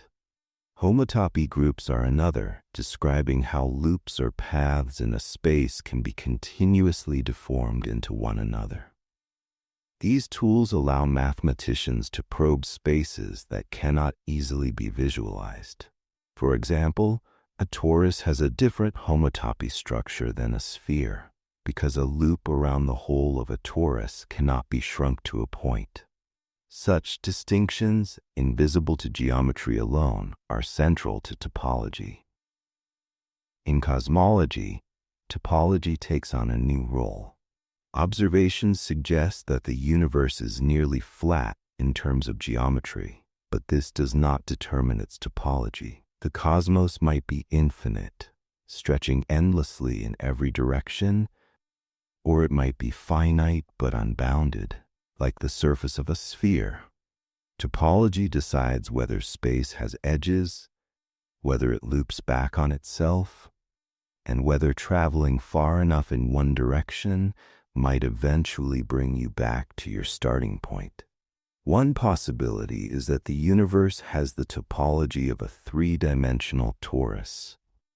Imagine space wrapped around like a cube with opposite faces identified, so that leaving through one face brings you back through the opposite. In such a universe, light could travel around the cosmos multiple times, creating ghost images of galaxies. Astronomers have searched for repeating patterns in the cosmic microwave background radiation that might indicate such a topology, though so far no conclusive evidence has been found. Another possibility is that the universe has a more exotic topology, perhaps like a three-sphere, a higher dimensional analog of the ordinary sphere. In this case, the universe would be finite, but without boundaries. Just as you can walk indefinitely on the surface of Earth without falling off an edge, you could travel through the universe without ever encountering a boundary, looping through curved space instead. Cosmic topology is not just speculation. It is actively studied. Researchers use observations of the cosmic microwave background, the afterglow of the Big Bang, to look for signatures of a non-trivial topology. If the universe were finite and multiply connected, light could have wrapped around it, creating repeated patterns in the microwave background. These searches are ongoing, and while current data are consistent with a simply connected, nearly flat universe, the door remains open to more complex possibilities. Topology also raises the possibility of wormholes, hypothetical structures that connect distant regions of space-time through a shortcut. If such objects exist, they would represent non-trivial topology in the fabric of the cosmos. Wormholes are mathematically allowed within general relativity, though whether they can exist stably in reality is uncertain. If they do, they would fundamentally change how we understand space, distance, and even time. The universe with wormholes would be multiply connected, allowing paths between points that bypass ordinary routes. In mathematics, topology extends far beyond surfaces and three-dimensional spaces. Higher dimensional manifolds can have intricate topological structures, classified by invariants that generalize the idea of genus. These tools become essential in string theory and other attempts to unify physics, where extra dimensions may be curled up into complex topological forms known as Calabi-Yau manifolds. The topology of these spaces influences the properties of particles and forces, tying the unseen shape of higher dimensions to the observable physics of our world. Topology also enters condensed matter physics. Certain materials called topological insulators have electronic properties determined not by their chemical composition, but by their topological structure. In these materials, electrons move freely along the surface while the interior remains insulating. The robustness of this effect comes from topology. Even if the material is distorted or contains impurities, the surface states remain protected. This discovery, honored with the Nobel Prize in Physics in 2016, shows that topology is not just an abstract classification, but a tangible property of matter. Quantum field theory and particle physics also rely on topological ideas. The classification of possible field configurations, the stability of solitons, and the existence of phenomena such as the Aharonov-Bohm effect all stem from topology. In these cases, it is not geometry or curvature that matters, but the connectivity and global structure of fields. Topology provides stability, ensuring that certain configurations cannot be eliminated by small changes. This stability underlies many of the phenomena observed in high-energy physics. The unity of geometry and topology is one of the profound achievements of modern science. Geometry measures the curves of space, topology measures its global shape. Together, they reveal that the universe is both flexible and consistent, both dynamic and enduring. The interplay between curvature and connectivity shapes not only mathematics, but also physics, from the path of light around stars to the possible shape of the cosmos. Philosophically, topology challenges our sense of what space is. We tend to imagine it as straightforward, stretching outward in familiar directions. But topology shows it could be far stranger. Space could be finite without edges, wrapping around itself in loops. It could contain hidden connections, shortcuts that defy ordinary distance. We might never notice these properties directly, because on local scales space looks Euclidean.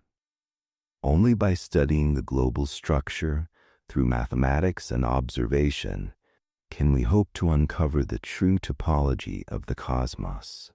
As you think about the topology of curved spaces, it is worth remembering that our perception of space is limited.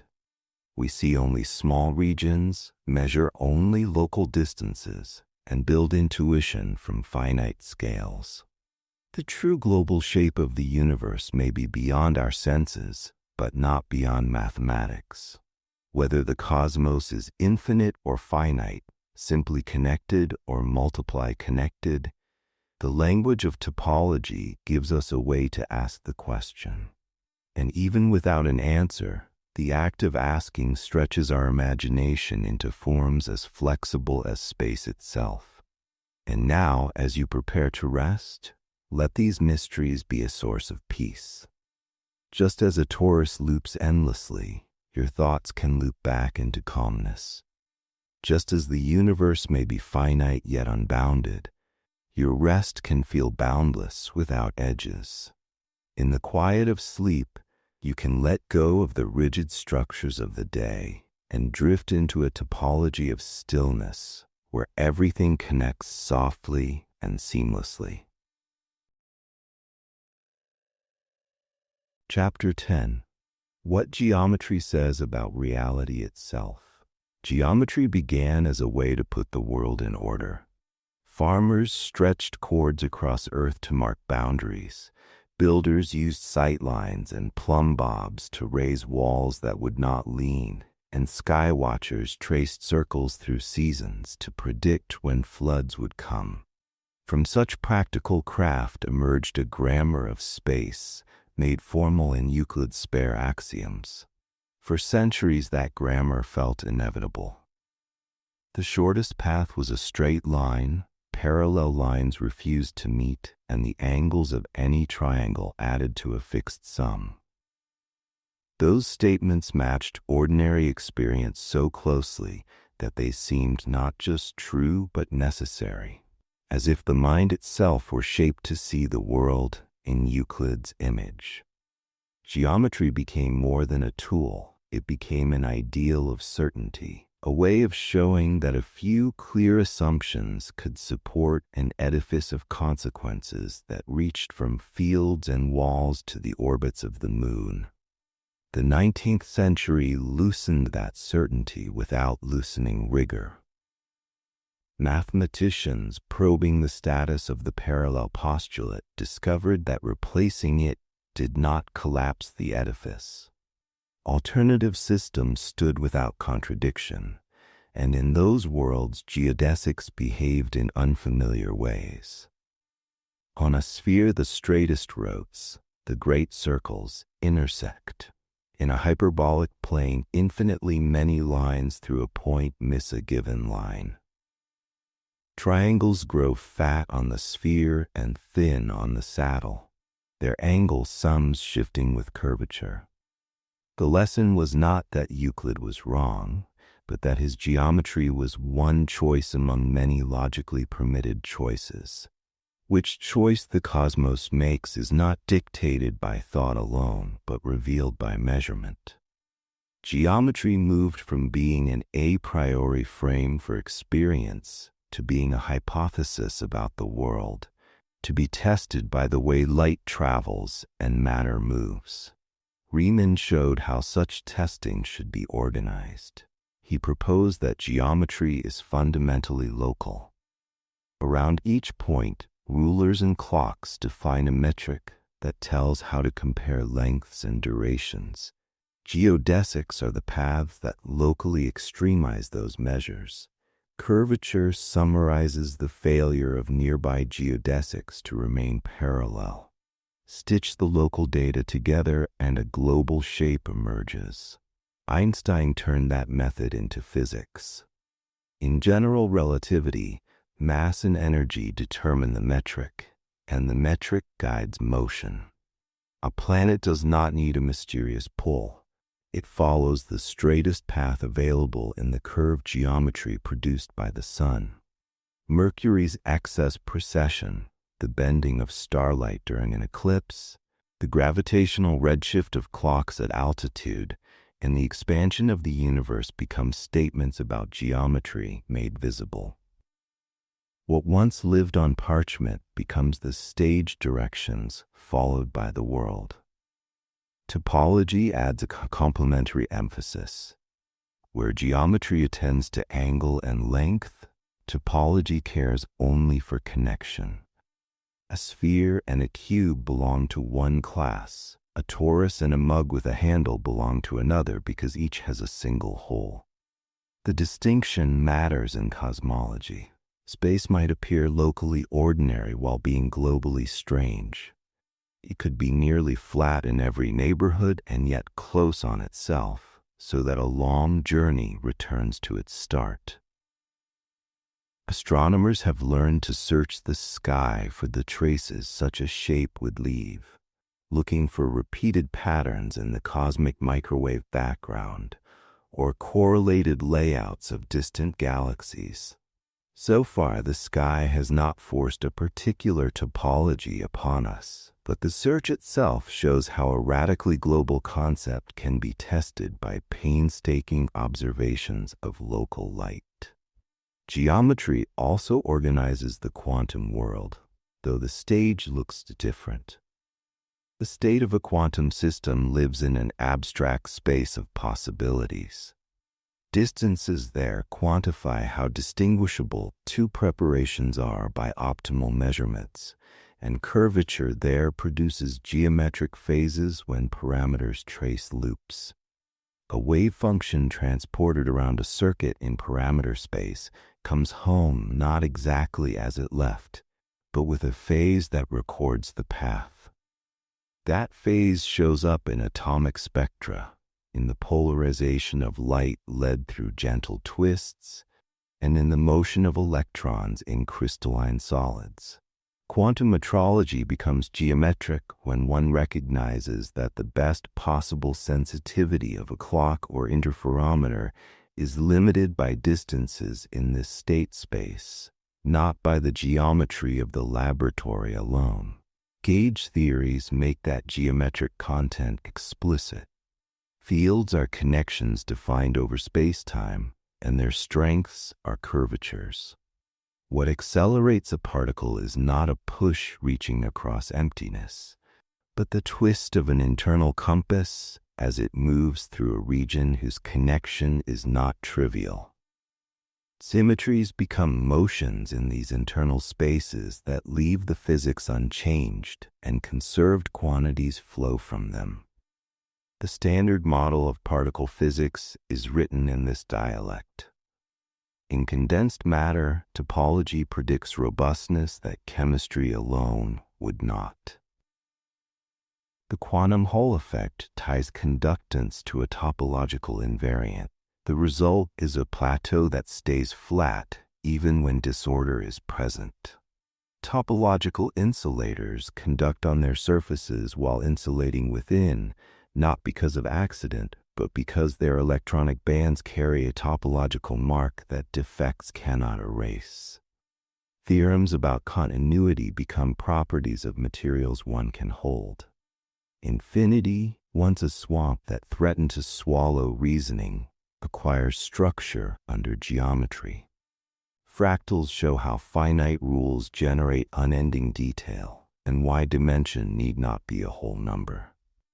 A coastline lengthens as the ruler shrinks, because roughness fills space in a fractionally dimensional way.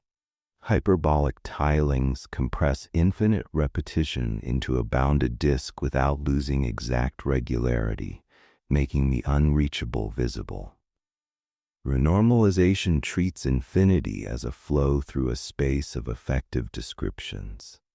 Change the length scale at which a system is described, and its parameters move along curves toward fixed points that organize universal behavior. The geometry of that flow and the distances between theories in that space explain why very different microscopic substances share the same critical exponents when they approach order-disorder transitions. Spectral geometry offers another bridge between form and fact. The frequencies at which a drum will sing depend on its outline. More generally, the eigenvalues of natural operators encode aspects of curvature and topology. One cannot reconstruct every detail of a region from its spectrum, yet the sound carries the signature of the shape. Cosmology supplies a grand echo. The spectrum of primordial ripples, written into the microwave background and later traced in the clustering of galaxies, records information about the early universe, its contents, and its geometry. Vibrations remember form. Dynamics remembers structure. The link runs both ways. By reading spectra, one learns shapes, and by choosing shapes, one shapes spectra. Beyond fundamental theory, geometry powers capabilities. The set of all poses a robot arm can take forms a high-dimensional manifold. Planning a smooth, collision-free motion amounts to finding a path through that curved space that respects joint limits and obstacles. In data analysis, high-dimensional clouds often concentrate near lower-dimensional surfaces. Algorithms that learn those manifolds produce visualizations and classifications that honor true neighborhoods rather than misleading proximity in the ambient space. Probability distributions themselves become points in a metric space where straightest routes are optimal transports. Following those routes blends images, aligns datasets, and solves physical equations by geometric descent. The same ideas that guide a geodesic across a sphere can guide a transformation from one complex distribution to another. The philosophical upshot is a tempered answer to a persistent question: is geometry discovered or invented?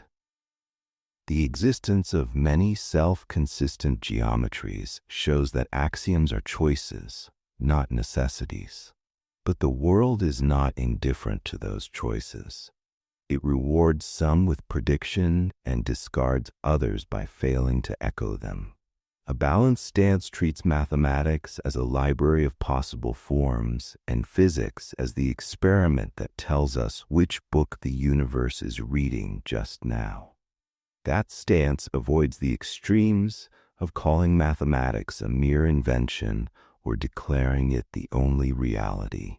Geometry becomes a catalog of structures, and the cosmos the editor that accepts or rejects submissions with remarkable consistency. Because the fit between geometric ideas and observation is so strong, the claims are sharp. If gravity is geometry, then time must pass differently for satellites and for receivers on Earth, and navigational systems must correct for that fact or slowly wander.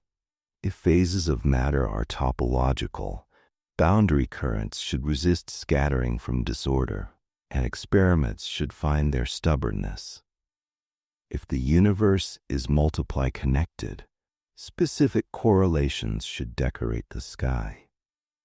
Each proposal invites a clear test.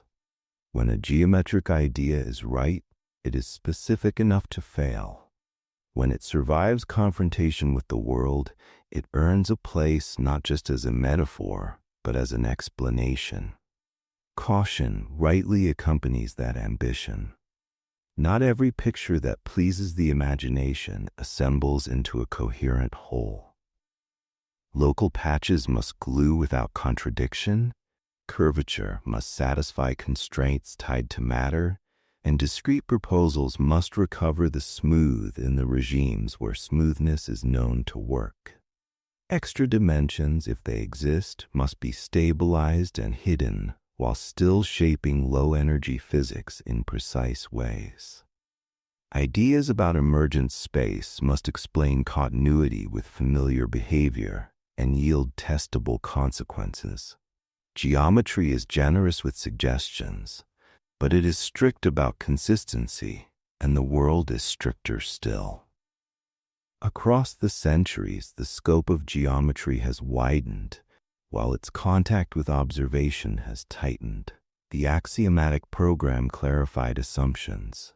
Models in which the parallel postulate fails demonstrated independence without contradiction. The modern toolkit of manifolds, bundles, and categories extended reach without severing ties to measurement. Today, one sees the same pattern. Quantum information reframes old questions in geometric variables that can be probed in the lab. Numerical relativity discretizes geometry to forecast waveforms from merging black holes that detectors then hear. Machine learning borrows Riemannian ideas to regularize training and to interpret learned representations.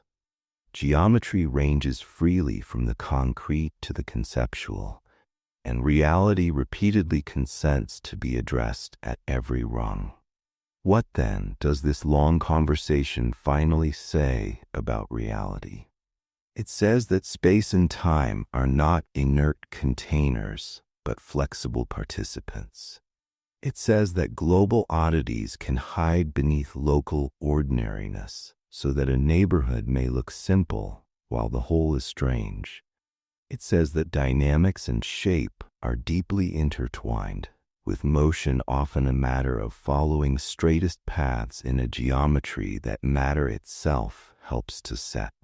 It says that order hides within complexity, that infinite processes can be disciplined, and that symmetries can persist when appearances look irregular. It says, too, that the same habits of form arise at many scales, from coastlines and leaves to galaxies and gravitational waves, and that a single language can speak across those scales without losing clarity. There is also a gentler lesson. Minds prefer straight lines and rigid frames, yet we do better when we allow curvature, when models flex to fit evidence, and when several descriptions are allowed to coexist until observation selects among them. Geometry teaches humility without dampening ambition. It suggests that certainty is rare, But coherence is attainable, that the right coordinates can turn a tangle into a clear path, and that asking structural questions about symmetry, distance, and connection often reveals more than arguing about appearances. To think geometrically is to ask for the map on which a difficult journey becomes simple, even when the terrain refuses to be flat. A mystery remains and is not an embarrassment. Why should a universe that emerged hot and simple cool into forms so tersely described? Why should extremal principles pick out histories as if nature solved optimization problems with economy? Why should equations first sketched to understand shadows on paper explain the luminous arcs that appear when gravity bends light around distant galaxies? We do not know. Yet the recurrence of geometric ideas in successful explanations argues that the fit between mathematics and the world is more than luck. It suggests that structure is not a veneer we spread upon chaos, but a feature of reality that patient measurement and disciplined imagination can share. Let the technicalities loosen their grip now. The patterns will not unravel without your watch. Allow the edges of the day to soften and the straight lines of worry to bend gently away. Breathe as if tracing a quiet geodesic through still air, each breath returning you to a calm neighborhood where nothing urgent intrudes. In the wide fabric whose threads are space, time, and relation, you are one smooth arc among many, continuous with the rest. For this moment there is nothing to compute and nothing to prove. There is only room to lie still and let the world keep its shape while you rest within it, carried by the same gentle geometry that guides planets and light and thought.